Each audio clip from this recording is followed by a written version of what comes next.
Hey, 75 Built here with another quick maintenance checklist item. One thing that often gets forgotten are both of the air filters in your vehicle. These are simple to swap out at home for cheap. Please be aware it's common for your local shop to overcharge you to change these. Easily double or triple what you can do in 5 minutes. These are simple filters to find and change that even a novice can handle with inexpensive replacements from Amazon or from your local auto parts store. Today we are changing the air filter and cabin filter on this 3rd gen Tacoma, starting with a Wix air filter for around 20 bucks, and it's located on the passenger side of the engine. For the cabin air filter, we are using a Fram replacement for under $15, and this one's found inside the glove compartment, so you'll have to clear out all that extra junk in there that you've accumulated.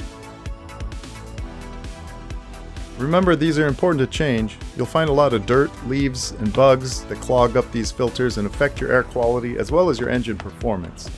Just put these on your list to change every couple oil changes and you'll be fine. Alright, thanks for watching. Like and subscribe if you'd like to see more videos like this.